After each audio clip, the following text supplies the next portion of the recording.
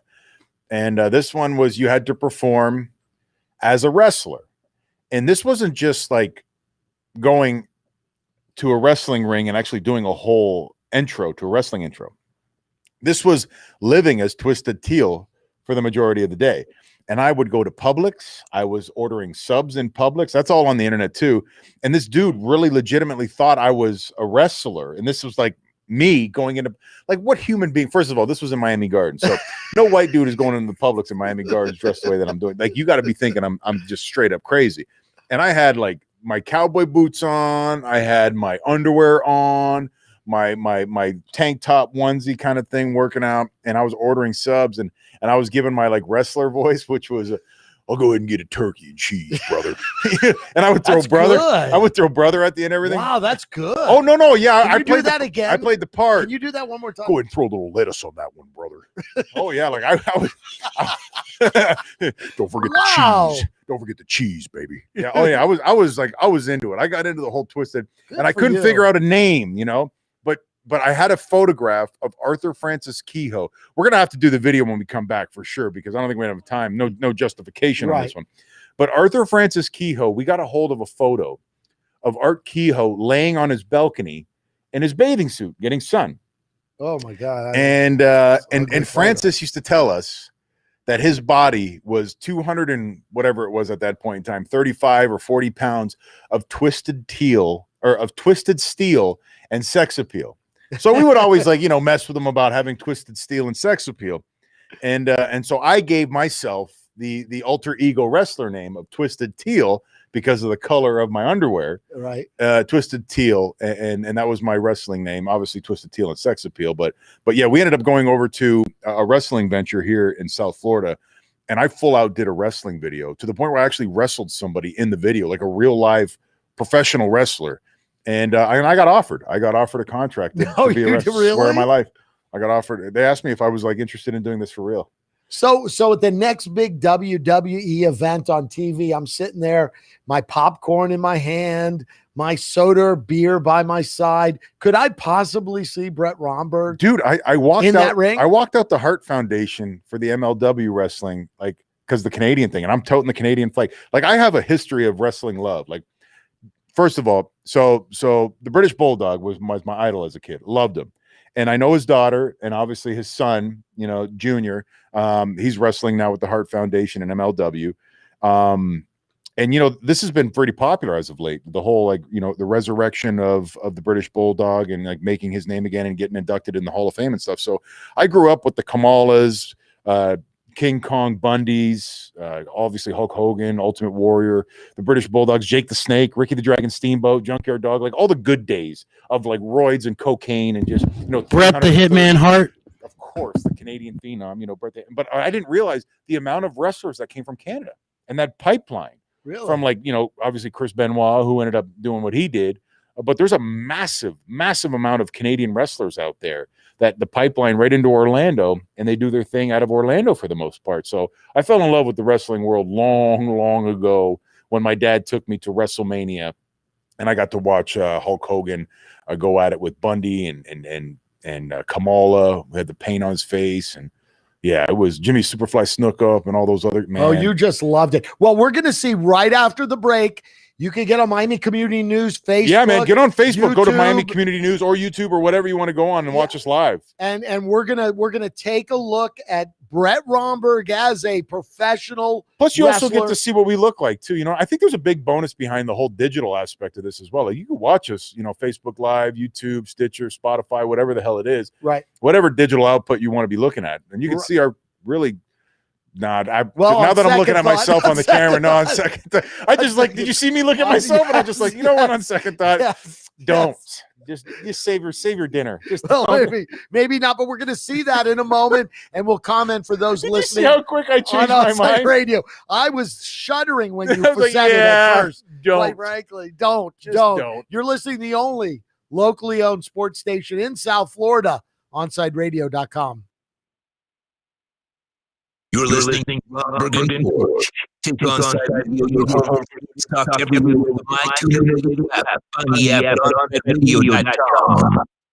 Rocking through the world with a passionate hometown approach you can trust for the last 30 years. It's the Onside Zone, daily 11 to 1 p.m. with yours truly, Big O, right here on OnsideRadio.com. Download Onside Radio podcast on most platforms. OnsideRadio.com, your home for South Florida sports talk.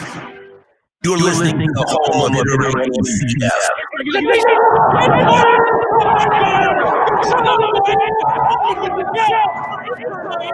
OnsideRadio.com.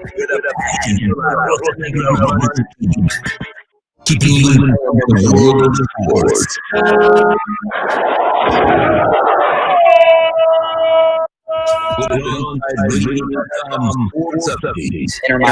India as a head coach, 11-7 wins, 3 draws, and 3 losses.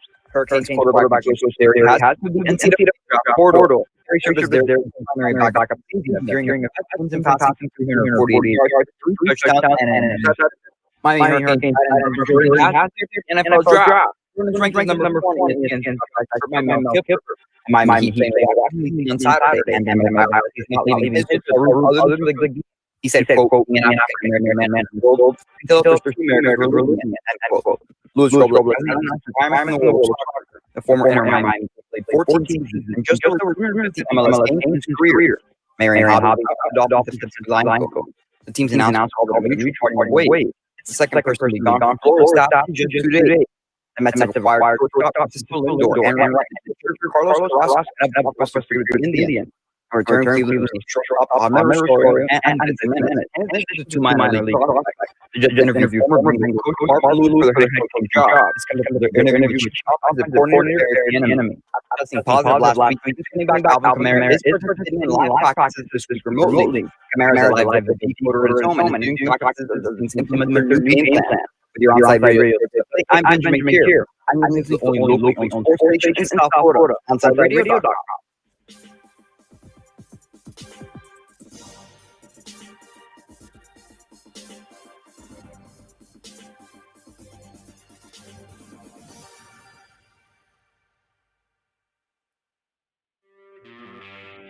It's time for Romberg and Korge.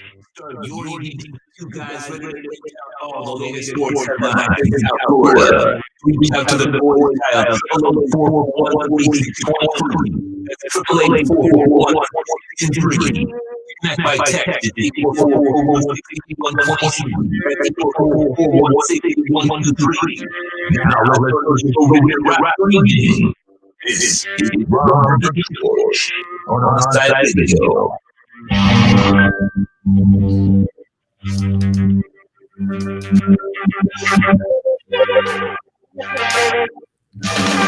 Back with Romberg and Korge, and I am eagerly awaiting. Yeah, because you've never seen this before. No. Yeah, I've never seen the what is it? Twisted Teal. Yeah, Twisted Teal is and his sex appeal. Of course, that's it's self-explanatory. So I rocked a pair of sunglasses. I even wore like weightlifting gloves that had the mesh backing on it. I pulled everything out of my closet that I used to have that I used to work out in back in high school, basically. And being Canadian, you got to have long johns. So I just wore my bottoms, my long john bottoms, or it might even have been a pair of white spandex. I can't remember what it was, and a pair of teal boxer brief undies over top. And along with a mullet, because I won as Dog the Bounty Hunter one year, which I won an award for. I do everything full speed. You would make a Andy, Dog the Bounty Hunter. And my wife won as Beth. Really? Just without the bombs. Just without the bombs. Just minus the bombs. And yeah, we won a costume party. I took it for real, man. Like I had the walkie-talkies. I had the sunglasses with the freaking earpieces in them, the earbuds. I actually like ripped apart earbuds and taped them to the glasses. I was full speed. But yeah, this is my wrestling debut when I was with 790 for Twisted Teal. It's just take a watch. So those people watching on Miami Community News Facebook. I know it's an audio medium, but you're gonna get a play-by-play by Andy Korge. Yeah, I'll give a little play-by-play, and you'll show what, maybe 30 seconds, a minute of it. Let's take a look at what we got here, Twisted Teal. Yeah, let's do. And we're gonna see if you are So I see you. Yeah, I see the outfit. Oh, back. I mean, it's the teal. What is that? Is that a bathing suit? What is that? My undies, dude. It's just undies? Yeah. So it's teal undies. Is that actually looked like a cod piece from like that's for real. That's not stuff. That's not stuff. Is that one of those talking bass that are on the wall in there or something? I don't know what that is. Yeah. And look, wow, the hairdo is incredible. So what is that you pulled out of your little dough? Little money dough? for nothing and chicks for free. This is my theme song. Oh my gosh, Boom. there you go. There's the guy actually wrestling. So that's a real professional wrestler. Were you a little intimidated by that or no? Ooh, for real. Look at the pelvic thruster. Watch. Here we go. Watch. This is my finishing move. Watch my finishing move. Glasses go down. Bomb, bomb, bomb, bomb. Giving him the putting him through the tar mat. You're very dramatic. Look at you. Oh, watch out. Guess who's coming to get you? Guess who's coming to get you? That is great. That is great. Now, the guy that you were wrestling against, he's a legit wrestler. He's a real wrestler. Yeah, he's a real wrestler. Did y'all plan out the whole thing? Well, here's the thing. I didn't realize, and people don't realize how freaking hard those ropes and that mat is. Really? Oh, it's. Oh, I thought it was like a nice. Oh no, you bed. think it's nice? It's like an elastic, like a hair elastic. Right. You're gonna like lean back. No, brother, those things are so hard to the point where you have to go through multiple days of training just to get used to coming off of the ropes, because the amount of bruising that you'll get on your lats and going up the side of your back, because those things, bro, those things are tough. Like those are really, really. And that floor, you think it's gonna be all cool and hunky dory when you land on that mat? No, sir. Yes, does it have spring? It does, but you got like plywood that's like just covered with a sheet ultimately, and it'll leave a mark. And if you don't know how to land properly, you're going to get hurt all day long. So that's really what it was about. I mean, so they taught you. You went to this whatever school. This guy, but I picked it up so fast. Like that's why I think honestly, that's why the guy offered me a deal. Was like he goes, you're obviously an athlete. I got offered a freaking deal that day. That's incredible. Yeah, man. The guy goes, he pulls me aside. And we're all giggling, and it's obviously a joke to us. But the guy pulls me aside, and he's like, "Hey, I don't know if this is something you might be interested in or not, but I think you can do this for real. Would you be interested in doing a deal, like a certain match deal or whatnot?" And I was just like, "Well, thanks for the offer and everything, but no, I don't think so. I'm okay." Did you ever tell Sean Stanley here at Onside Radio? Yeah, when he told me does a wrestling show on Saturdays, and Sean was a real wrestler. Yeah. Did you ever tell him about it's almost like a Ripley's Believe It or Not thing. It is. It's a Ripley's Believe It or Not. Sean Stanley used to, not. Yeah, he used to be a professional wrestler. Yeah, I told him I did a little wrestling bit, and we would identify with, how difficult. People don't realize. I'm telling you, if you ever got into a wrestling ring and felt the ropes and pulled on them, or tried to like do a splatter on the mat, you'll knock the wind out of yourself, and you might not feel right for a good 20 minutes. And it's legit. Like those guys that are doing these moves, like that's why when I was watching Bret Hart's son, what the hell's his name? I think it's Bobby Hart, if I'm not mistaken. When he does his flips and acrobatics, that's so legit. That's so amazing that he's doing that stuff. And at his age too, I think he's like in his late 30s or maybe even 40 years old now, and he's still doing it. I know everybody's like, "Oh, wrestling's fake." Yeah, of course it is. It's choreographed. But the stuff that they're doing in that ring is dangerous, and it's tough to do, and it leaves marks. Like I really kudos to the wrestling world, and especially the nights that they spend doing this thing day in and day out. But it was so fun. You can see at the end of that video, Tommy, what did it say at the end of that video? It was like, shout out to, I can't remember what the name of the wrestling company was. Fighting Evolution Wrestling. That's what it was. They ended up like calling us and telling us that we could do that if we wanted to do it with them. And it was great, man. And the guy was like, "Dude, you learned this so fast." Like coming off of the ropes, grabbing a guy, doing like a power driver with him, learning how to like get off the mat and that kind of thing. He goes, "You learned this really, really quick. Clearly you're an athlete." So yeah. So do you think if you went into wrestling, you would have been like at more of the Rock sort of level, or would have you been more of the Bro, I'd have been so roided out. There's no doubt in my mind. And let me give you a precursor. Like people, another Ripley's Believe It or Not. Or Mickey Rourke, maybe a Mickey Rourke in the wrestler. Yeah, it might have been. I don't know if I'd ever make it to the top. Short arms, I got short arms. I might have been like Chris Benoit, like the little short arm guy. But I never even saw steroids until like a vial of steroids. I've never seen it ever in a syringe ever in my life, but I saw a vial of steroids one time at a friend's house, and it was in his refrigerator, and I was like, "What the hell was this?" And he goes, "It's test." And I was just like, "Test what?" And he goes, "It's Winstrol." And I was like, like Winnie, like as in like steroids, Winstrol? And he's like, "Yeah." I've never accused of doing steroids in school. Really? I got a wicked story about that. Just wicked story about roids in high school. I got accused of doing steroids in college. I got accused of doing steroids. You want to hear something really effed up? So I had the Widowmaker. I had heart trouble when I was 33 years old, and ended up getting the 3 stents put in my heart. And obviously, you have to go back to your cardiologist and get tests done periodically, like every 6 months.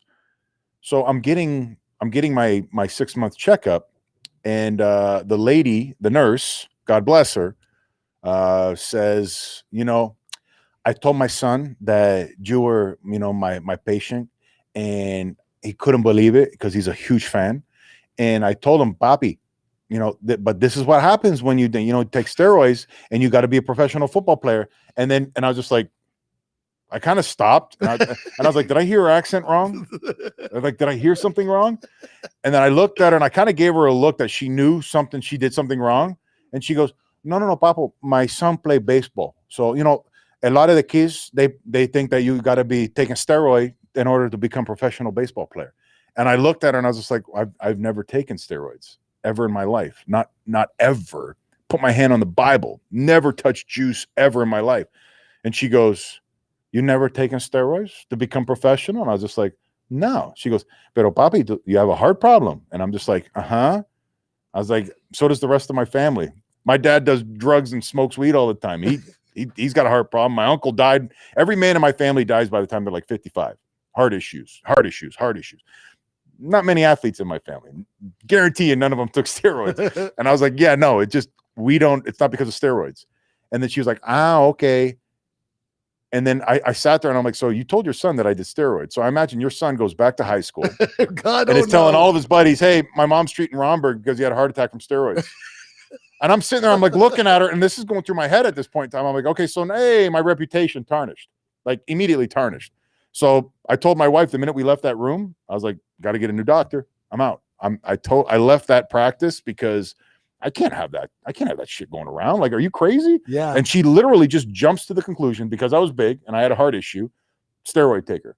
And I was like, God damn. Yeah, you don't want and you don't want them to think that, because you feel like they'll think, well, you cheated to get Of course. there, right? Of course. But trust me, if I was a professional wrestler and I needed to wear a bikini or a banana hammock, however you want to call it, I probably would have gassed up to look like, and I even said this all the time when I was done playing football, I probably would have taken roids because I want to see what it does. I wanted to see what the big deal about steroids was. Like, one of the guys that I played with was an animal when it came to the steroid. Like, they have a Bible over at one of the universities in the United States. I'll say it's a West Coast university that literally gets passed down from generation to generation on what to take, how to take it.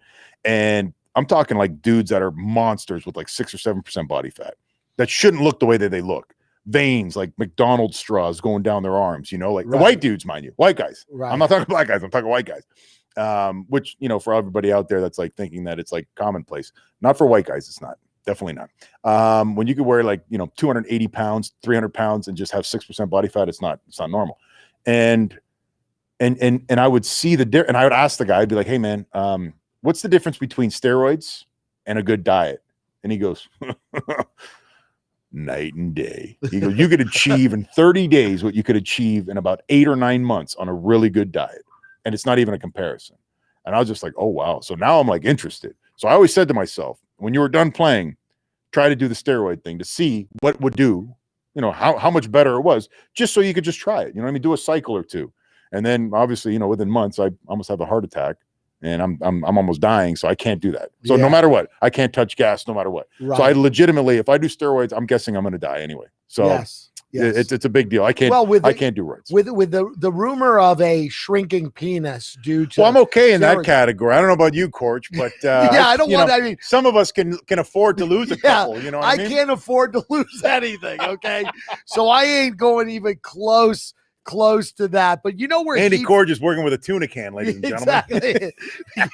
You know where Heat fans get the best insight on the team? Right here with Ethan Skolnick from 5 Reasons Sports daily from 10 a.m. to 12 noon on OnSideRadio.com. You're listening to Romberg and Korge. Take Onside Radio your home for sports talk everywhere with the MyTuner Radio app. Find the app at OnSideRadio.com. I'm Tiffany. I have some tips for you on how to quit smoking like I did. First, I did some reading about it. I found a lot of great advice on how to quit smoking and picked out the ways I thought would work best for me. I started by setting a quit date. Then I threw out my ashtrays, lighters, and matches. I did other things too, like exercising more, and it worked. But I'd still get cravings, especially on long car rides. To help me with that, I put a picture of my mother in my car. She died of lung cancer from smoking cigarettes when I was only 16. Now I have a 16-year-old daughter. That picture of my mother reminds me that I don't want to miss all the things my daughter is going to do in her life, including turning 17. You can quit. For free help, call 1-800-QUIT-NOW. A message from the U.S. Department of Health and Human Services and CDC. Let's raise a cup to the first among us who put themselves last. To the risk takers, the mask makers, the heroes on the front line and online. To the ones keeping shelves full and keeping us hopeful. To those who don't stop and those making all the stops. To the ones who pick up, suit up, and never let us down. From all of us at Duncan to all the heroes keeping everyone running, we thank you. Hey everybody, it's Good Greek Moving and Storage, and for over 2 decades, they've been entrusted to handle all of your moving and storage needs. And now, Good Greek is the official mover of Inter Miami CF. And if Inter Miami trusted Good Greek, you should too. For the best move ever, whether it's across town or across the country, go to GreekMoving.com. That's GreekMoving.com for Good Greek Moving and Storage, the official movers of your Inter Miami CF. There are those who dedicate themselves to a sense of honor, to a life of courage, and a commitment to something greater than themselves. They have always defended this nation and each other. They still do. The few, the proud, the Marines.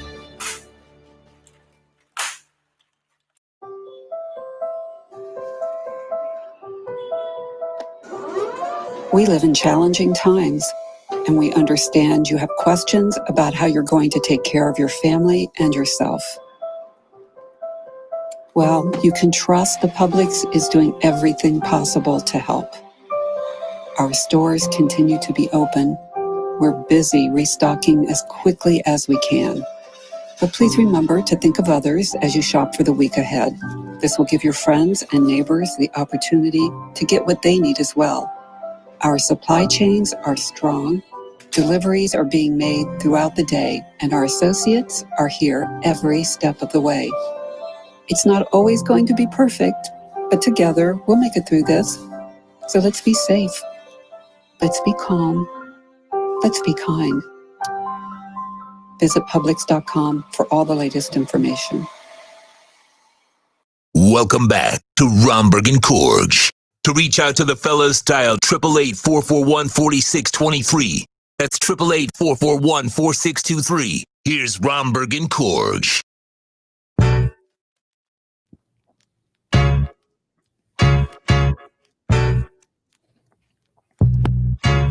Korge, I got a question for you before we get into anything crazy here with the political correctness conversation that we need to go ahead and get into.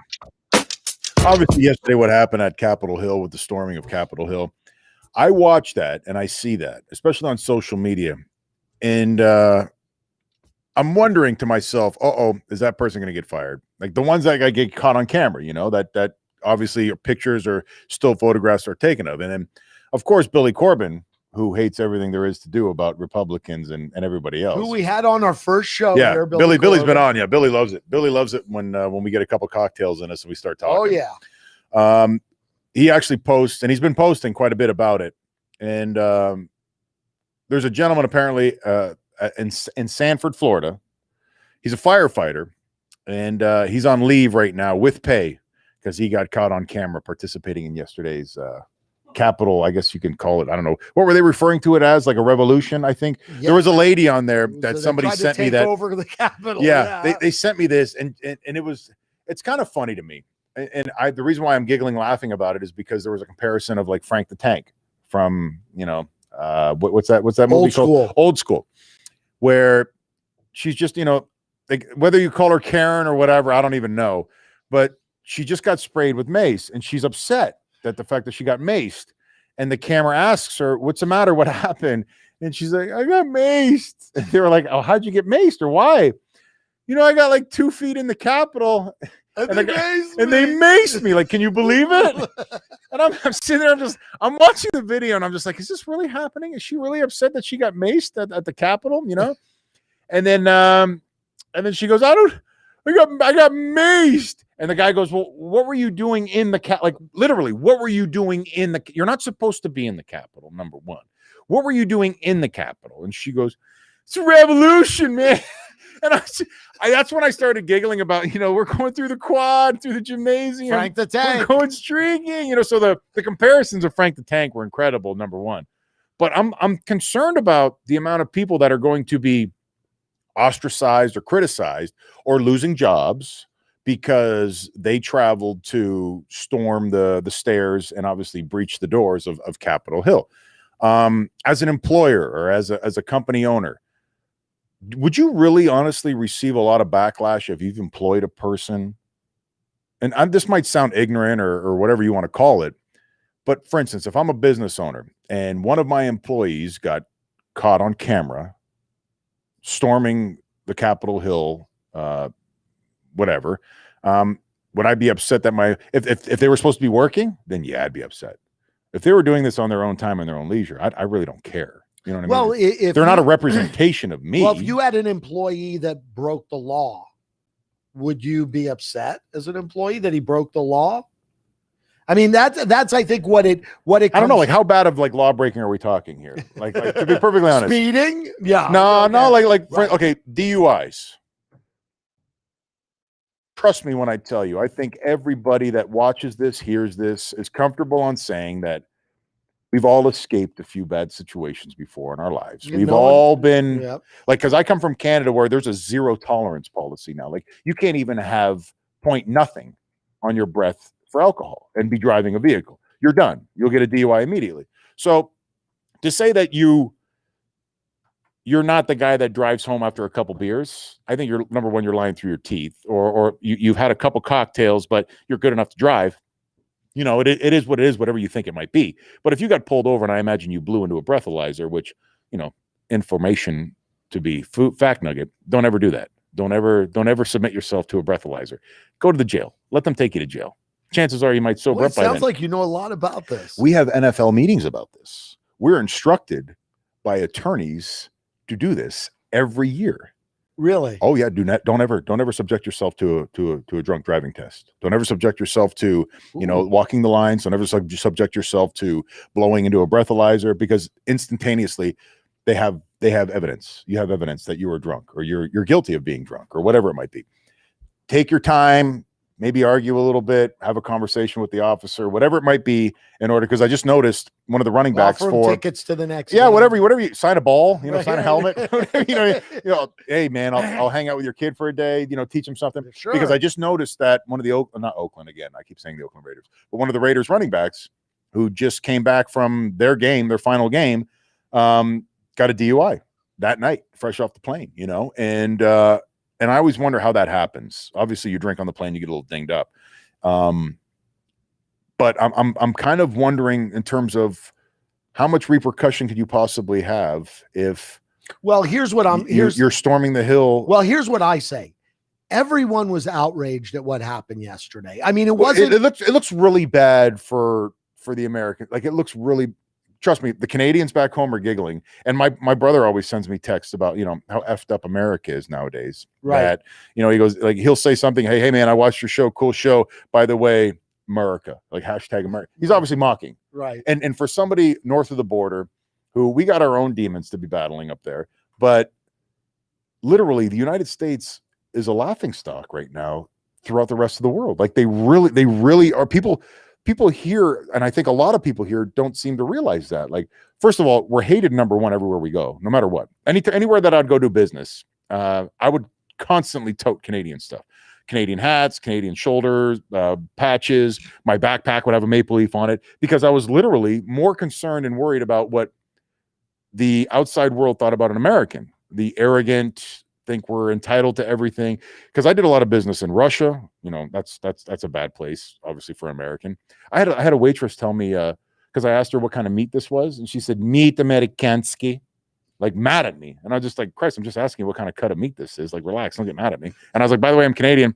And I was like, my wife's Cuban, so you guys are good. You know what I mean? Communist bastards. Yes, like, Mike, you guys are good. But yeah, I'm always concerned about that, because if you travel anywhere in the world, we're not thought upon as a really great people. Like, well, I think a lot of countries just envy us. I think to a certain. You think it's degree. envy for the most part? To a certain extent, yes. But there are a lot of Americans that are that are kind of arrogant, and we used to beat the hell out of them every time they crossed the border in Windsor. Detroit kids, that was our weekends. Like, to be perfectly honest with you, really. And the cops would even throw us in the back room to get another round with them. So, Right. for instance, we only had to be 19 years old. You get a lot of American kids who are leasing cars super cheap in Detroit. And this is something that I know because we talk about it all the time. You could get like the same F-150 in Detroit for $320 a month, and in Canada you're spending $740. Wow. Like, it's just night and day difference. Whatever the currency exchange at that point in time, the exchange rate was almost par. It was almost dollar for dollar. But yet you can go across the border and spend half that amount of money. So we would always get these American kids, and we would call them rich American kids. They're probably not rich, but we would just associate them with being rich because of the stuff that they would come over with. And they would blow the doors off it in Windsor because they only had to be 19 years old. So you're either at 18 or 15 or 16, however you're old when you're in the bar, you're either, trying to pick up a girl, or you have to fight by the end of the night. That's the rules. And But you answered your own question. Really, you just said those rich American kids. So that's the perception. The rich, the Americans have money. They're privileged. Yeah. They're high. I guess you could say, yeah. You know what I mean? Yeah. And I think that's the. But here's the bad thing about Washington. And in a place like yesterday. Detroit too. That's the funny. That's the dichotomy of that. Yes. Imagine if it was like we were next door to Miami or something.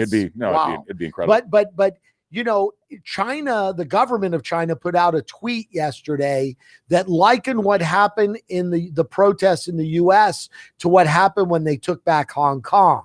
So So it was a bad situation. It's probably not politically correct to have somebody who is got a photograph of them wearing some skinned animal, a Davy Crockett, right?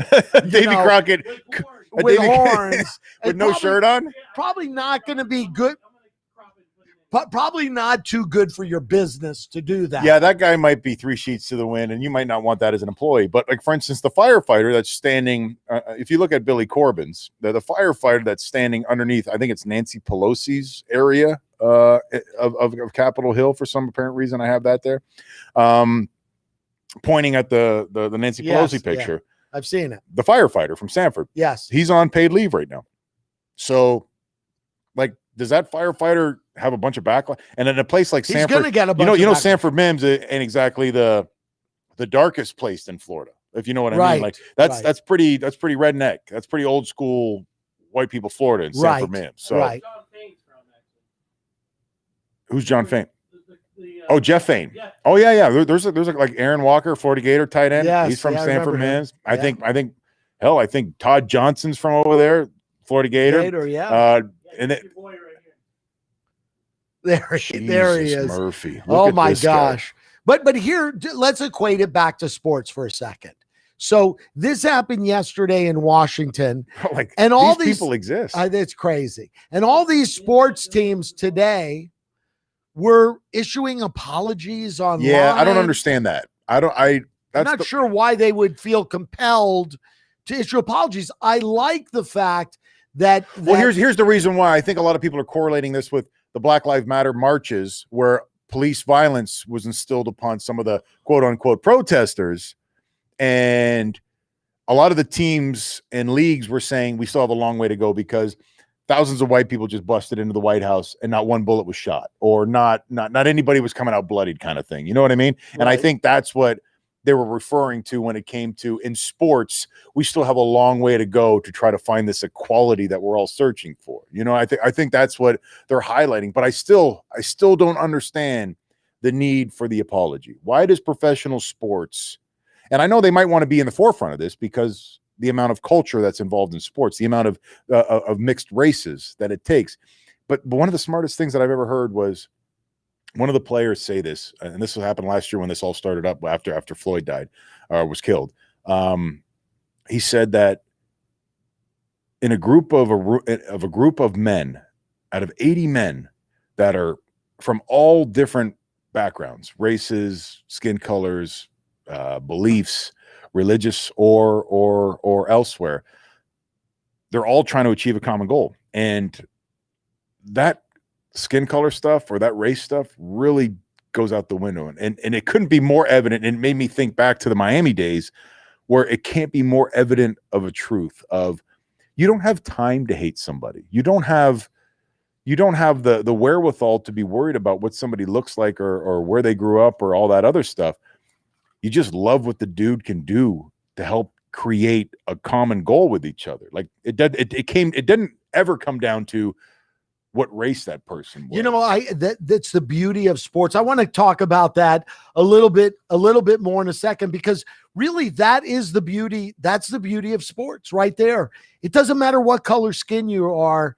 But I also had a hard time dealing with the fan base down here in South Florida that, you know, LeBron James, one day they're cheering for him and the next day, you know, they're throwing the N-word at him. Like, well, I don't like that at all. Let's talk more about that. It's an interesting dichotomy. Hey, catch a South Florida staple every afternoon as Alex Dono hosts the Man of the Match from 3 to 6 p.m. Dono covers everything from football to soccer to MMA. Tune into one of the most complete sports shows in the country with the Man of the Match with Alex Dono, 3 to 6 p.m. exclusively right here at OnSideRadio.com. You're listening to Romberg and Korge. Take Onside Radio your home for sports talk everywhere with the MyTuner Radio app. Find the app at OnSideRadio.com. I'm Ryan Seacrest. First responders are people who stand for a greater purpose. They will be there for you when nobody else is, to help you, your family, your community.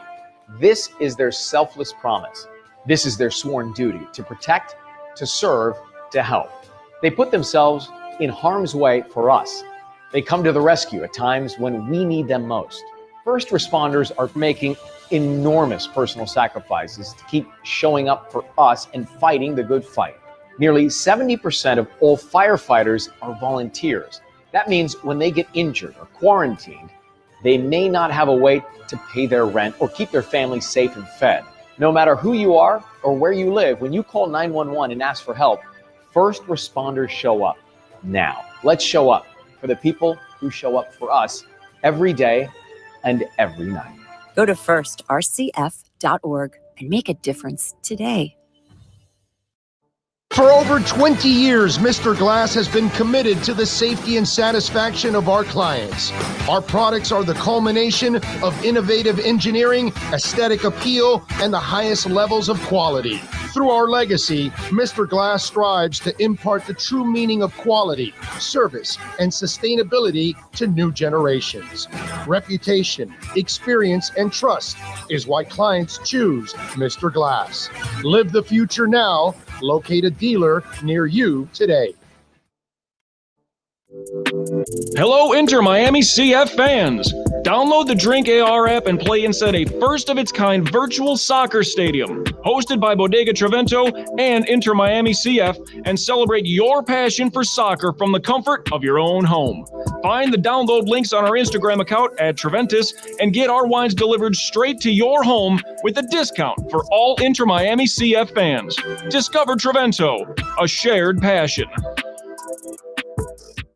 Hey, it's Big O for EJD Construction, your custom home builder, additions and home remodeling. Our lives have changed. We're making our homes more of an oasis. Call the right place. Call the right people. Eric at EJD Construction for over 16 years. A-rated member of Angie's List in the Better Business Bureau. 305-433-4843. That's 305-433-4843 for EJDconstruction.com.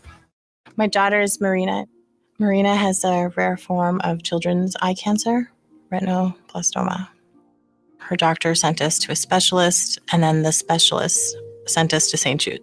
Within the first couple weeks of us getting here, I was just so scared. I think the reality just hit me, and it kind of hit me all at once. I had started to cry, and her doctor came in, Dr. Brennan came in, and just didn't even say anything, sat down beside me, and hugged me and held me while I was literally sobbing. And she just said, "It's gonna be okay. We don't have to worry anymore. The treatment worked and we've saved her eye." This place has been such a blessing for us.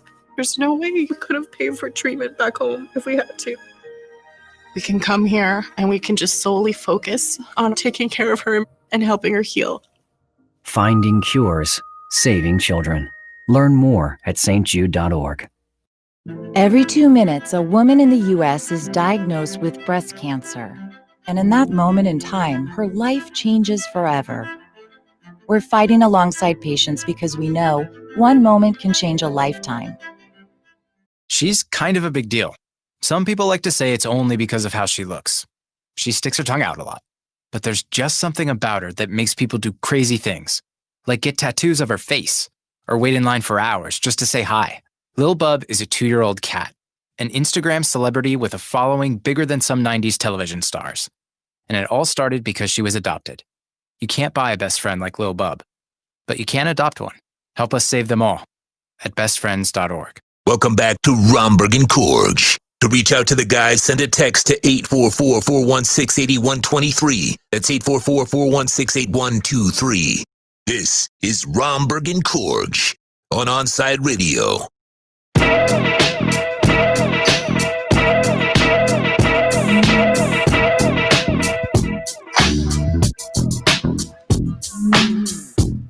We're talking here on Romberg and Korge a little bit about sort of the NBA, the Miami Heat had issued a statement sort of apologizing, I guess, for playing a game tonight. Yeah, I didn't even know that, the reason behind the apology. The minute that I started reading into the apology, I kind of just put my phone down. And you know me, I love the Heat. I love the organization. I love them quite a bit, actually. But then I started reading incredible on and then I started reading other apologies for what was going on at Capitol Hill. Why are you sorry? For instance, the people that and I don't know if I'm guilty by association here or not, but when you have somebody's text or when you have somebody's phone number and somebody in their family dies, or that person, and you could actually literally pick up the phone and call them or text them directly, say, hey man, let's talk about it, or let's go have a beer about it, or I'm really sorry to hear about your dad.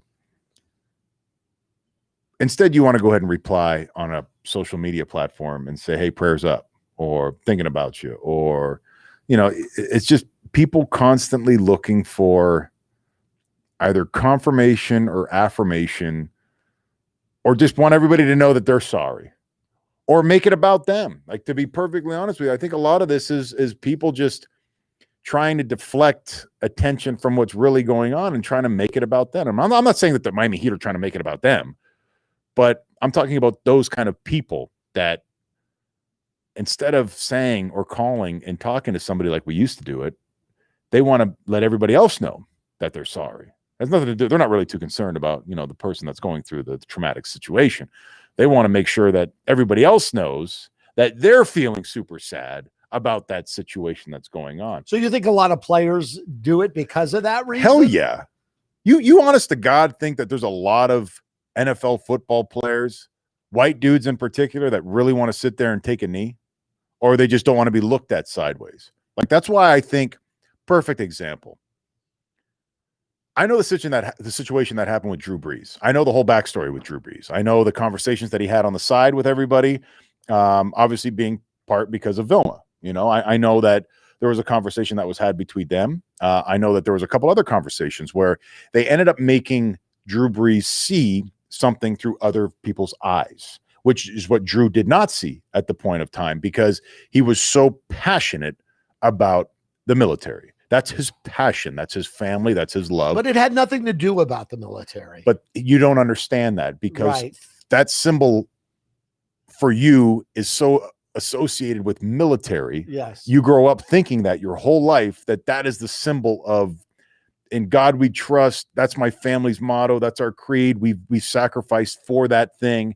And you turn it into something you're super passionate about. You can be one of the most intelligent people in the world and super smart and understand everything else, but it almost blinds you. Your lust, your passion is almost a blinding factor. When you want something and you're so passionate about something, outside factors can't convince you otherwise. You know, whether it comes to chicks or anything, you know, Right. drugs, whatever it is. You know it's freaking wrong. Cigarettes, you know they're wrong, you know they're bad, but you gotta have it. You're addicted, Right. you gotta have it. And you're not listening, you don't care. So the thing that happened with Drew Brees, and he came to a realization of what really happened, and he came out with an apology. I really don't think deep down in my heart that Drew's apologizing for what he said.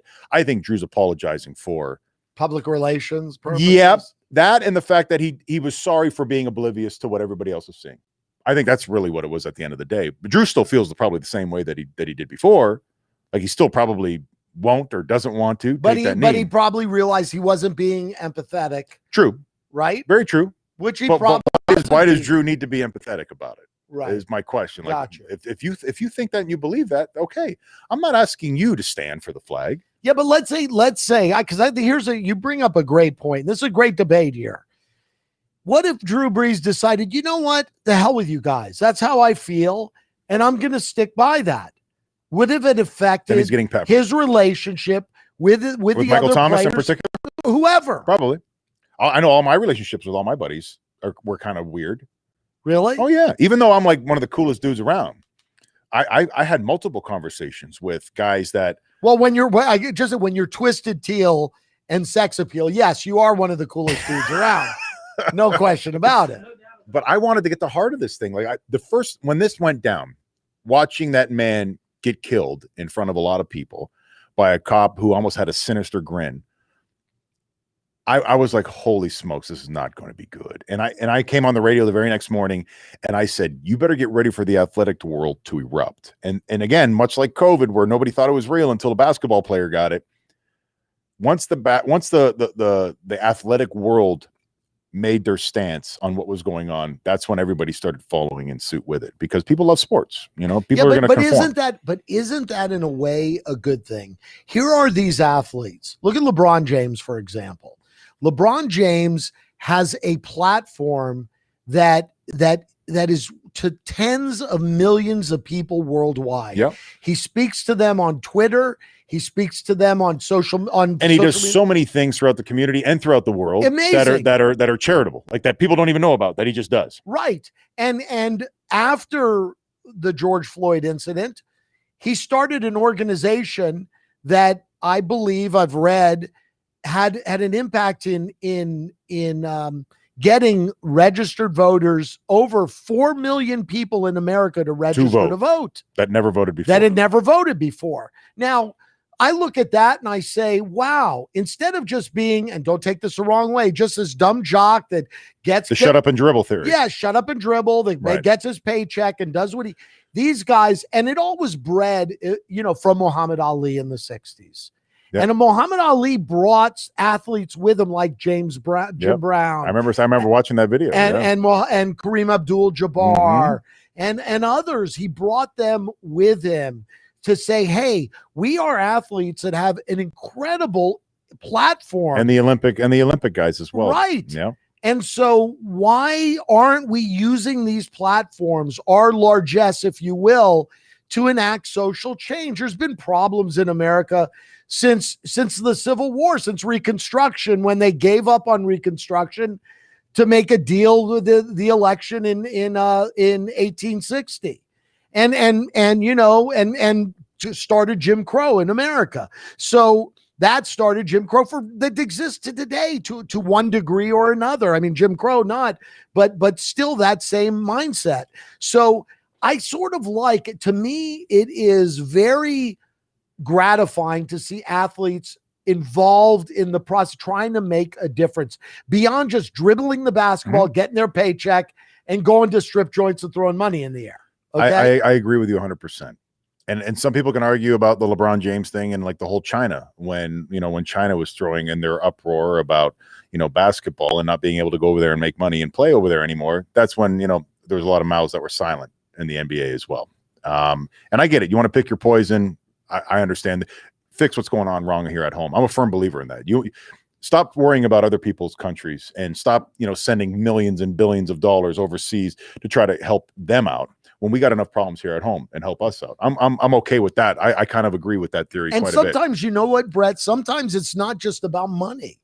It's about getting people together. What I love about sports is what you said in the last segment, which was, in essence, that, it didn't matter when you were a champion at the University of Miami. It didn't matter if the guy next to you was black, white, Hispanic. No, we had like a League of Nations going on. I mean, it team. didn't matter. Yeah. Here's the white guy from Canada in the middle of it all at center, right? It didn't matter. You guys were all one, and you were all, with the same mission, the same goal. It didn't matter where you came from, what your economic status is, what your color is, what your religion is. None of that mattered. I think it all goes back to just being educated. Like, honestly, I think it's so much ignorance that on either side, to be honest with you. Like, when I first got to the University of Miami, and I would have open conversation, because I felt like I was like the outsider because I was from another country, Canada, right? So I almost had a pass on the way I felt. Hell, a lot of the black people ran to Canada to get free. You know what I mean? So I was like, okay, I'm the Canadian guy, like Underground Railroad to Canada. I'm your savior. I'm your guy. Come and talk to me about it. I could go ahead and translate for the other white guys that are from Alabama and Mississippi. You know what I mean? I'm like your medium, your happy medium guy.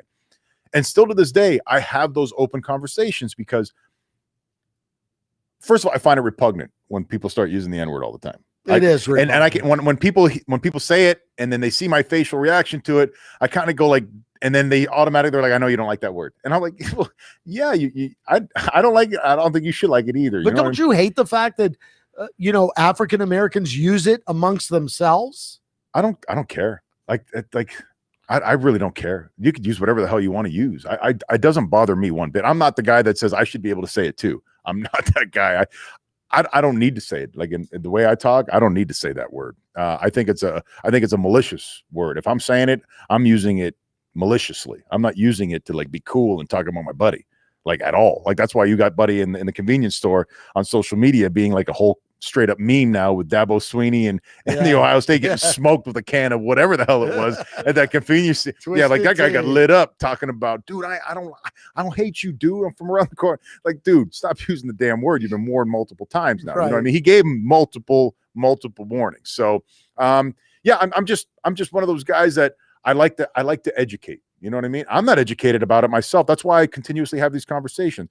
And I learned so many things during the George Floyd situation that I never even knew, even hanging out with a lot of these dudes before. Like, that you don't get pulled over Monday through Friday. You don't be in the dark getting pulled over in a car Monday through Friday as a black man in America. You don't do that. Right. And I was like, why the hell? Who cares?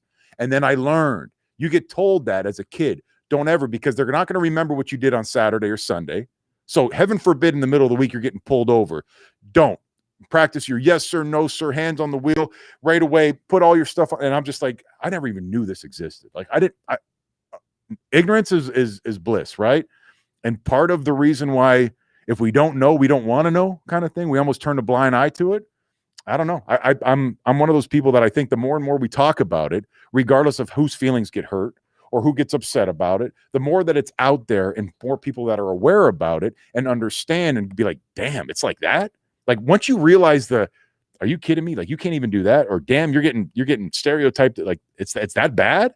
Once you realize that, then you're just like, yeah, it's kind of effed up. Like it's really bad situation. Yeah, it is. It is. But it's good that we talk about it in forums. Man, bring it out there. Forums like this.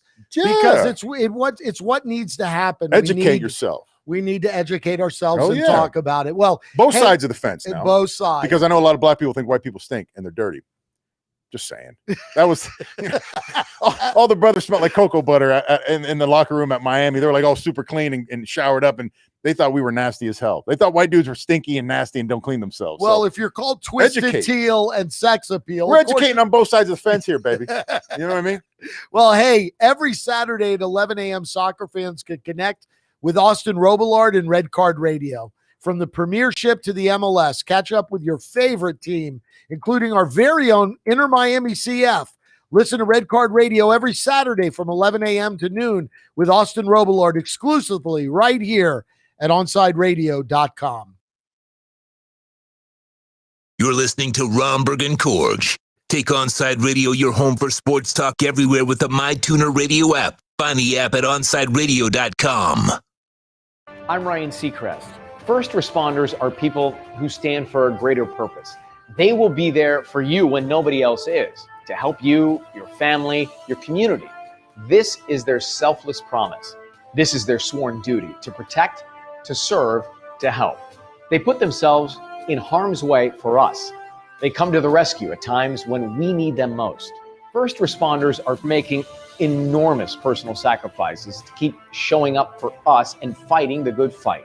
Nearly 70% of all firefighters are volunteers. That means when they get injured or quarantined, they may not have a way to pay their rent or keep their family safe and fed. No matter who you are or where you live, when you call 911 and ask for help, first responders show up. Now, let's show up for the people who show up for us every day and every night. Go to firstrcf.org and make a difference today. You can connect with us at OnsideRadio.com by sending us a text at 844-416-8123. Save it on your cell phone, 844-416-8123. No better place to send your comments, ask questions, win prizes. OnsideRadio.com, the only choice for the South Florida sports fan. Join the Inter Miami family in 2021 by becoming a 2021 season ticket member. Enjoy enhanced access benefits and pricing not available to general fans. Visit intermiamicf.com/tickets for more information. Hey Panthers fans, Dave Dwork here with some awesome news. Every Saturday, I'm going to bring you the latest on everything to do with the Florida Panthers with Chirping the Cats Radio. Saturday mornings from 10 to 11 a.m., we'll dive into the state of the team, recap games, and hear from past and present Panthers players, and plenty of other great hockey guests too. Got questions about the Panthers? Call or text the show and we'll break it down. Don't miss Chirping the Cats Radio, Saturday mornings from 10 to 11 a.m., only on OnsideRadio.com. Every 2 minutes, a woman in the U.S. is diagnosed with breast cancer. And in that moment in time, her life changes forever. We're fighting alongside patients because we know one moment can change a lifetime. I'm Tiffany. I have some tips for you on how to quit smoking like I did. First, I did some reading about it. I found a lot of great advice on how to quit smoking and picked out the ways I thought would work best for me. I started by setting a quit date. Then I threw out my ashtrays, lighters, and matches. I did other things too, like exercising more, and it worked. But I'd still get cravings, especially on long car rides. To help me with that, I put a picture of my mother in my car. She died of lung cancer from smoking cigarettes when I was only 16. Now I have a 16-year-old daughter. That picture of my mother reminds me that I don't want to miss all the things my daughter is going to do in her life, including turning 17. You can quit. For free help, call 1-800-QUIT-NOW. A message from the U.S. Department of Health and Human Services and CDC.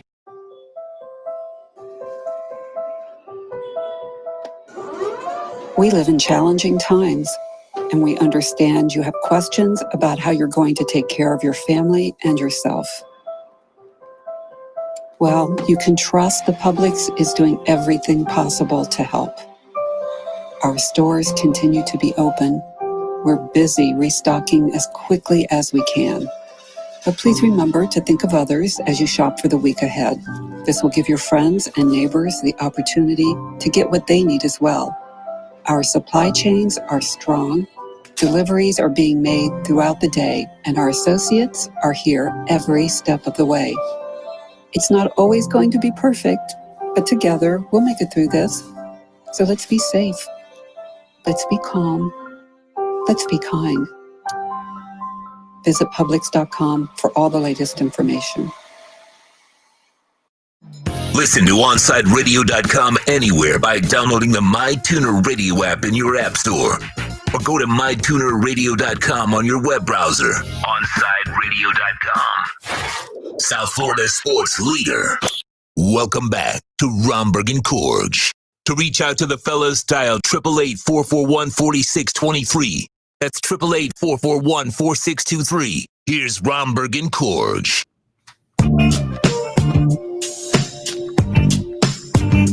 All eyes on me. Little 2-pack shacker for you. Little 2-pack shacker for you right there, boys and girls. All eyes on me. Were you a big Tupac fan back in the day or no? Love him. Love him. He's a poet.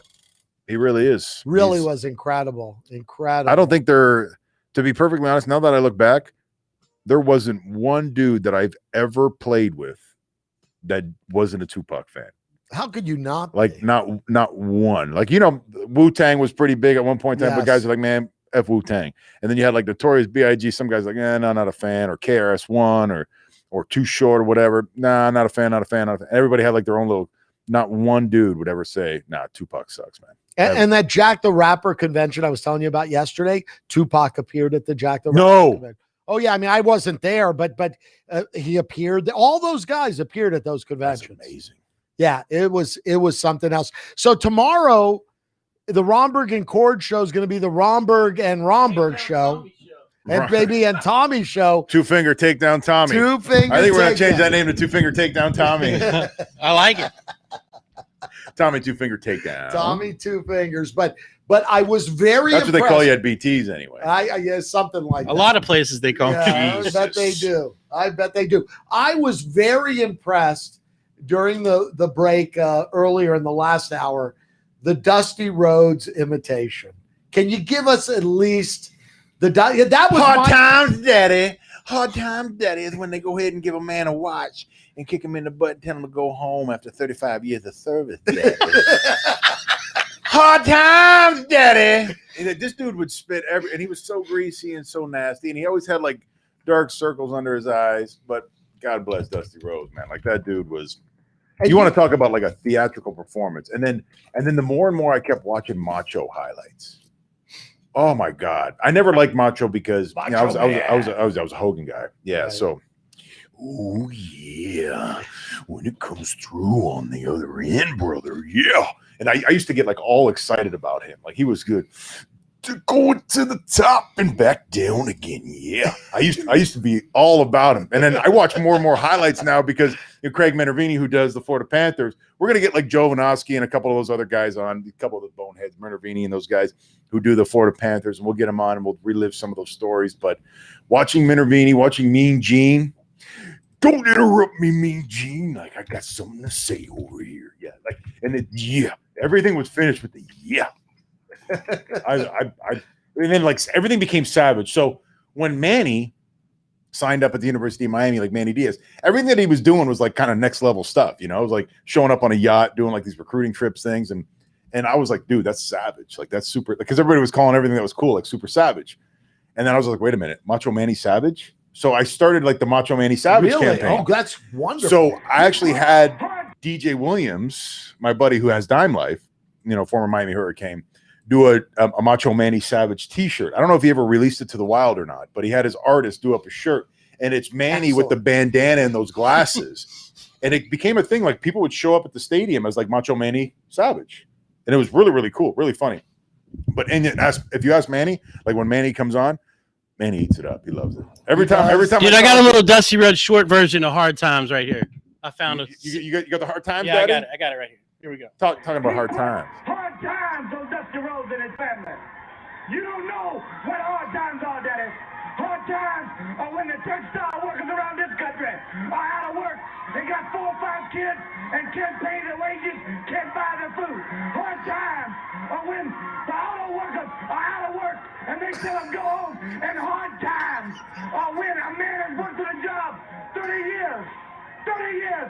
They give him a watch, kick him in the butt, and say, hey, took your place, Daddy. A computer took your job, Daddy. That's Hard Time.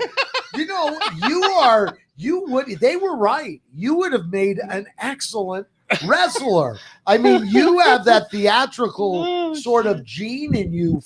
You have a family where there are a lot of like theatrical people in your family? Man, I was the only lunatic. You were the only one? That's what I'm telling you. Like, some of the stuff that I would do, that's the reason why I think I played so long, is because my antics that I would do in the locker room, coaches, GMs, even the press. Like, I tell this story quite a bit, and it's one of my like favorites. Is every Thanksgiving we would spend a half a day at work, whether you didn't play or you didn't have that Thanksgiving Day game, and I would get my uniform ready, because what would happen is we would have our practice in the morning, and then right after practice was over with, you would have a flag football game, and sometimes it turned into tackle. It was the trainers versus the equipment staff, and it was fun. It was like we watched them, we cheered them on. You know what I mean? It was like one of those kind of things. But I would be the guy that would come out with a stupid costume on, and what I would do is I'd take my girdle, cut it up and down the middle, so I would have I'd be walking around looking like a kilt, but I would have nothing on underneath. And I would make a referee outfit with like a super small pinstripe referee shirt and a whistle. And then they would allow me to leave practice early to go get ready and get geared up. And I would do this in front of the media. Like, you had like national media out there. And I would come running out doing cartwheels with my junk flying everywhere, blowing whistles, going, guys, it's time to get back in the store, guys. You know, the game's done, touchdown. And I would do like all kinds of dumb stuff with my junk everywhere. And they loved it. They absolutely loved it. And I would do this on an annual basis. I got that from Kyle Brady, you know, one of the tight ends at the Jacksonville Jaguars. Yeah. He was bad. Kyle used to ride his motorcycle through the locker room in a jock strap, saying, "Jump on, boys. We're going to San Francisco to play the 49ers." So, there were so many things and he was revving his Harley in the freaking locker room, driving around the locker room. And so obviously, based on you making the assertion that your part of your career was based on you being that guy in the locker room. Just a fun guy. I guess that helps break up the monotony of an NFL season. Totally. That in itself is worth $1 million a year. Just find one dude on the team that can make everybody happy every day at work, instead of being like, God damn, another day at this place. Groundhog's Day. Well, Brett Romberg, I'm going to St. Augustine, taking my beloved oldest city in Florida, by the way, Rebecca, for a romantic weekend there. I'm looking forward to that. Obviously, are you going to go to Ripley's? They got a Ripley's. Oh yeah, I'm going to do all that stuff. Nice. But I am going to. No, you're going to be listening to Romberg and Two Fingers Tommy shows. What you're going to be doing? Tommy show here tomorrow, because I will miss not being here tomorrow. And as I'm sure people that have been starting to listen to this new show, you and I, might miss not seeing it one day, or listening to OnSideRadio.com. But hey, thanks again, you guys, for joining me here in the studio. Thanks to you for listening or watching on social media here at Miami Community News. And remember, you're listening to the only locally owned sports station in South Florida, OnSideRadio.com. We'll see you tomorrow. Romberg and Korge.